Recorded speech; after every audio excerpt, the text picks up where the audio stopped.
যখন আমার জীবনের বিস্তারিত ঘটনা শুনলো যে আমি ম্যারিড, আমি হাজব্যান্ড ছেড়ে চলে গেছি, তখনও এক পর্যায়ে আমাকে না আমার টাকাকে ভালোবাসলো। সে আমাকে বললো, ঠিক আছে তুমি যখন আমার কাছে চলেই আসছো কেয়ার করার, তাহলে চলো তোমাকে নিয়ে আমি একটা রুম নিয়ে আসলো। নিয়ে আসার পরে বললো, তুমি এগুলো রান্নাবান্না করো আর টাকাগুলো দাও, আমি একটা ব্যবসার কাজে লাগাই। আমি বিশ্বাস করে ওকে টাকাটা দিলাম। দেওয়ার পরে ওই টাকা নিয়ে ওই দিনই গেল, আজও গেল, কালও গেল, আমার আর কোনো খোঁজখবর নিল না। আমি বস্তি বাড়িতে ওভাবেই পড়ে রইলাম। আর সে আমাকে ভোগ করছে, আমার সাথে সে আনন্দ এনজয় ফিল করছে, এগুলাই ছিল তার কাজকর্ম। তো সুখ কখন আসে আর দুঃখ কখন আসে এটা কেউ বলতে পারে না, তবে সেই সিচুয়েশনগুলোতে যখন সে থাকে তখন সে বুঝে যে সুখ বা দুঃখ। তো আমার ছোটোবেলার যেই ইটা ছিল, যে আমি ছোট ছিলাম, আমার বাবা মা আমাকে অনেক আদর করতো, ভালোবাসতো। তাদের আদর ভালোবাসায় আমি বড় হয়েছি। তো কখনো কোনো অভাব, কখনো কোনো কষ্ট, এই সিচুয়েশনগুলো আমি বুঝতাম না। যদি তাদেরও কষ্ট হইতো, তারা কষ্ট করেও যদি একটা জিনিস করতো, যে যদি মাঝে মাঝে হইতো, তো আমাকে বুঝতে দিত না। তবে আমার পারিবারিকটা এতটা দরিদ্র ছিল না, আমি কোনো কষ্টই বুঝি নাই। তো স্কুলে যাইতাম, আসতাম, বড় হতে লাগলাম। বাবা মার ঘরে অনেক সুখী। বাবা মা, মেয়ে বড় হয়ে গেছে, বিয়ের একটা চিন্তা ভাবনা নেয় যে মেয়ে এখন বড় হয়েছে, তাকে বিয়ে দিতে হবে। তো আমার বিয়ে দিয়ে দিল। যখন আমার বয়স 18 বছর, তখন আমার 18 বছর বয়সে বিয়ে দিল। এর মধ্যে রিলেশন জিনিসটা কি, এই জিনিসগুলো আমি বুঝতাম না।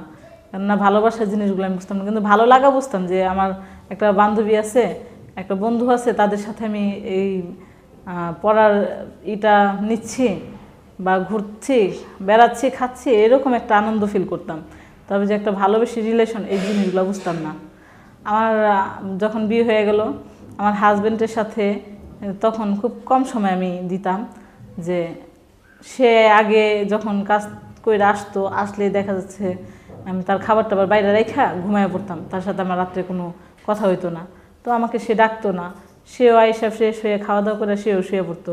আবার সকাল হলে দেখা যাচ্ছে আমি আগে রান্না বান্না করে ওনাকে ডাকতাম, উনি ওইটা ফ্রেশ ট্রেশ হয়ে খাওয়া দাওয়া করে অফিস চলে যেত।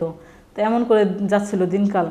তো এমন করে গিয়ে দিনকাল যায়, সে তো ছেলে মানুষ, আমি বুঝতাম না যে ভালোবাসা কিভাবে করতে হয়, নিজেকে তৈরি করে নিতে হয়। তো তার ভালো লাগতো না। একটা পর্যায়ে সে একটা মেয়ের সাথে রিলেশন করে তার সাথে খুব ভাব, মাঝে মাঝে ফোনে কথা বলে, কোথাও ঘুরতে যায়, বেড়াতে যায়, তার বুকের উপর মাথা রেখে নাকি গাছতলায় বসে গল্প করে। এরকম গল্প মাঝে মাঝে মানুষের মুখ থেকে আমি শুনলে তখন আমার কাছে খুব খারাপ লাগতো। তো আমি তাকে জিজ্ঞেস করতাম, এগুলো কি সত্যি? সে বলতো না, এড়ায় যেত আমার কাছ থেকে। আমি যদি কষ্ট পাই সেজন্য সে এড়ায় যেত। এড়ায় গেলে আমি আর কিছু বলতাম না, যে না, তাহলে মনে হয় সে ঠিকই বলতেছে। আবার আমার ওরকমভাবেই যাচ্ছিল। তো ওর আমি যেরকম বুঝতাম না যে ভালোবাসা কিভাবে তৈরি করতে হয়, করে নিতে হয়, তো ওরও তো একটু বোঝায় বলছিল। ও যদি পারতো আমাকে শিখে নিতে পারতো না, যে আজকে চলো এখানে ঘুরতে যাই, ওখানে রেস্টুরেন্টে যাই, তোমাকে নিয়ে ফুচকা খাই, এই জিনিসগুলো থেকে ক্ষুদ্র ক্ষুদ্র ভালোবাসা আমি শিখে নিতাম। কিন্তু আমি তো ওর সাথে এগুলো করে নিই, কারণ আমার কাছে তখন একটা পরপুরুষের সাথে সংসার করছি এরকম একটা ভয় কাজ করতো। কিন্তু আমি এর আগে কিন্তু অনেক খাইছি ফুচকা, খাই নেই তাও না, আমার বন্ধুদের সাথে বান্ধবীদের সাথে ঘুরছি, আড্ডা মারছি। কিন্তু আমি হাজব্যান্ডকে তো আর এগুলো বলতাম না, লজ্জায়, যে সে ভাববে যে আমি মনে হয় খুব খারাপ। আমি আমার স্বামীর সাথে এগুলো শেয়ারও করতাম না। তার কাছে আমি সবসময় ভদ্র মতো থাকতাম। কিন্তু আমার যে ভদ্রতা আমার জীবনে ক্ষতি ডেকে আনবে, এটা আমি বুঝতাম না। তো এক পর্যায়ে সেই মেয়েটার সাথে সে রিলেশন করে, বিয়ে শাদী করে, তার সাথে সব ধরনের উঠা বসা হয় তার। এগুলো একদিন আমার ফ্যামিলি বা আমার আত্মীয় স্বজন বা তার আত্মীয় স্বজন সবাই যেমন জানার পরে আমাকে যখন এই কথাটা বলল যে তোমার হাজব্যান্ড বিয়ে করছে, তার আরেকটা ওয়াইফ আছে, তখন আমার মাথায় আসমান ভেঙে পড়লো। তো তার সাথে এক পর্যায়ে অনেক বড় ধরনের ঝগড়াঝাটি করি আমি। ঝগড়াঝাটি করার পরে দেখা যাচ্ছে আমার একটা রাগ হয়। আমি ওর সাথে বিয়ের পরে আমি ওর সাথে রাগ করে বলি যে তুমি যখন বিয়ে করছো আমি একটা বিয়ে করব। ঠিক আছে করো। আমি রাগ করে বলি, কিন্তু তাও আমাকে সে অনুমতি দেয়। অনুমতি দিলে আমার মন মেজাজ খারাপ হয়ে যায়। মন মেজাজ খারাপ হয়ে গেলে আমি একটা ছেলের সাথে পরে সত্যি সত্যি ফোনে রিলেশন করি, তার সামনে আমি ফোনে কথা বলি, তার সামনে বলি কোথায় দেখা করবা, তার সামনে বলি মানে সব কথাই আমি টোটাল তার সামনেই বলি। বললে পরে ছেলেটাকে আমি কখনো দেখি নাই, তো একদিন আমি ওর সাথে দেখা করতেও যাই। দেখা করতে গেলে ওই দিনটা আমার হাজব্যান্ড যেমন আমাকে বিপদে পড়লে যা হয় আর কি, আমার হাজব্যান্ড আমাকে ফলো করলো, করার পরে আমি ওই ছেলেটার সাথে দেখা করতে গেলাম। ছেলেটাকে আমার ভালো লাগলো, তবে আমার নিয়ত ছিল না যে আমি ওকে সত্যি ভালোবাসবো। আমার স্বামীর উপর জিত ছিল এটা ঠিক আছে, কিন্তু ভালোবাসবো এটা জিত ছিল না। তবে ওকে আমার ভালো লাগছে। ভালো লাগার পরে দেখা যাচ্ছে কিছুদিন আবার কথাবার্তা বললাম, বাড়িতে আসলাম, আসার পরে ও আমাকে পরে ডিভোর্স দিয়ে দিবে। ডিভোর্সের কথা বললো, তুই আমার ছাইরা যা। তো যখন আমি ওরা ছাইরেই যাবো, আমার জীবন তো আর এমনি কাটাবো না, আমার তো জীবনে কিছু দরকার আছে তাই না, তো আমি কিভাবে চলবো।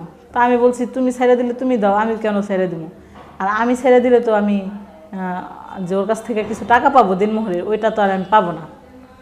না পাওয়ার পরে তো মনে করেন আমি তো ওই কিছু করতে পারবো না। সেই অনুমান করে আমি বলছি যে তুমি আমাকে ডিভোর্স দাও, তুমি যখন আমার নিয়ে খাবার না বিয়ে করছো, তাহলে তুমি আমার ডিভোর্স দাও। তো ও ডিভোর্স দিলে আমি 50,000 টাকা পাবো, আর আমি ডিভোর্স দিলে তো আমি 1 টাকাও পাবো না। তো ও আমাকে পরে বিচার সালিশ ডাইকা 50,000 টাকা না, ও আমাকে 30,000 টাকা দিল, আর আমার ডিভোর্স দিয়ে দিল। ডিভোর্স দেওয়ার পরে আমি ওই 30,000 টাকা নিয়ে আমি ওই ছেলেটার কাছে চলে গেলাম যে তুমি আমাকে ভালোবাসো, আমাকে তাহলে তুমি বিয়ে করে নাও। তো ও যখন আমার জীবনে বিস্তারিত ঘটনা শুনলো যে আমি ম্যারিড, আমি হাজব্যান্ড ছেড়ে চলে গেছি, তখন ও এক পর্যায়ে আমাকে না আমার টাকাকে ভালোবাসলো। সে আমাকে বললো ঠিক আছে তুমি যখন আমার কাছে চলেই আসছো কি আর করার, তাহলে চলো তোমাকে নিয়ে আমি একটা রুম নিই।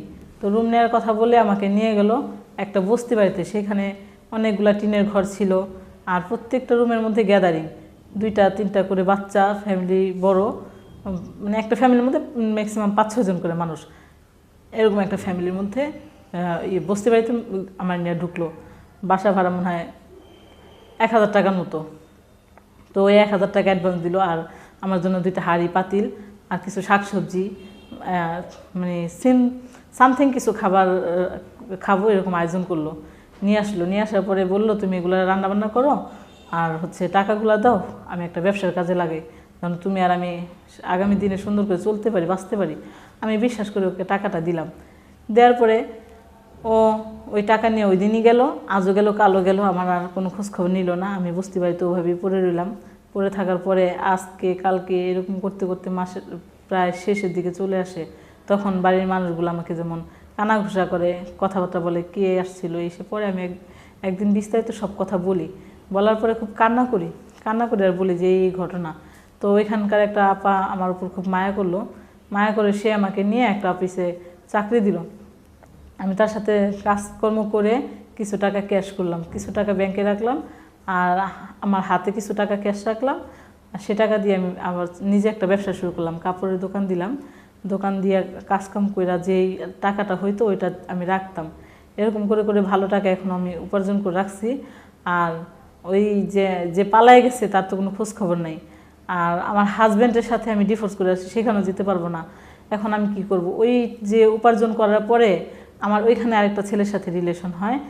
সে আমার মানে আমাকে দেখেও পছন্দ করে, আমার জ্ঞান বুদ্ধি চলাফেরা এগুলো দেখেও পছন্দ করে, আর আমাকে বিয়ে করার জন্য সে প্রস্তাবও দেয়। বিয়ে করা যখন প্রস্তাব দেয় তখন আমি আমার জীবনের ঘটনাগুলো তাকে আমি বলি যে সেও যদি নেক্সট টাইম এরকম করে চলে যায় তখন তো আমার জীবনে অনেক বড় কষ্ট। তো আমি বিয়ে শাদী করবো না, আমি ওই এই কথাটাই বলি যে এই চিন্তাটা আমার মাথায় এখন নাই। কিন্তু সে আমাকে অনেকটাই ভালোবাসে। সে বলছে তোমাকে আমি আমার ফ্যামিলিগতভাবে নিব, আর আমি তোমাকে কষ্ট দিব না। যদি তোমার বিশ্বাস না হয় তাহলে তুমি বললে আমি আমার ফ্যামিলি নিয়ে আসবো। তো আমি তখন তার কথায় রাজি হইলাম। সেও আমার সাথে ধোঁকাবাজি করলো, সে বানানো পাতানো বাবা মা নিয়ে আসলো, বিয়ে করলো। করার পরে সেখানে আমার যে হাতে ক্যাশ টাকাগুলো ছিল সেই কয়দিন বসে আরামায়েশ করে খাইছে, আর সে আমাকে ভোগ করছে, আমার সাথে সে আনন্দ এনজয় ফিল করছে। এগুলাই ছিল তার কাজকর্ম। পরে আমার হাতের মুঠে যে ক্যাশগুলো ছিল এই ছেলেটাও বসে বসে সব কিছু খায়া বাসা পরে ছেড়ে চলে গেল। এখন আমি নেক্সট টাইমও ভুল করলাম। তো মানুষ যখন ভুল করে, ভুল করতে করতে মানুষ শিখে। এরকম কিছু কথা আছে যে ভুল না করলে শেখা যায় না, কোনটা ভুল কোনটা ঠিক। তো আমি 3বারই ভুল করলাম, ভুল মানুষের পাল্লায় পড়ে ভুল করলাম। তো আমার জীবনে গল্পটা ছিল এরকম যে আমার হাজব্যান্ডকে তখন যদি আমি ভালোবেসে সময় দিতে পারতাম তাহলে মনে হয় এই পর্যায়ে আমার দেখতে হতো না, ওই সুখটাই আমার সুখ ছিল। তো আপনাদেরকেও বলতেছি যে হাজব্যান্ডদেরকে বুঝেন, তাদেরকে ভালোবাসেন, তারা যেন ভালোবাসার জন্য বাইরে না যায়, বাইরের মেয়েদেরকে খুঁজে না নেয়। আমরা মেয়েরা যদি ভালোবেসে তাদেরকে জয় করে নিতে পারি তাহলে আমার বিশ্বাস আমার হাজব্যান্ড এটাই বুঝবে যে আমার ওয়াইফের কাছে যা আছে বাইরে একটা মেয়ের কাছে তাই আছে, আমি কেন বাইরের মেয়ের কাছে যাব, এটা আমার বিশ্বাস এখন। তো নেক্সট টাইম আর আমার বিয়ে শাদী করার কোনো ইচ্ছা নাই, আমি এভাবে ভালো আছি। এখন যে টাকা পুঁজি আছে ওটা দিয়ে আমি চলতেছি ফিরতেছি, খুব ভালো আছি। এই হচ্ছে আমার জীবনের গল্প।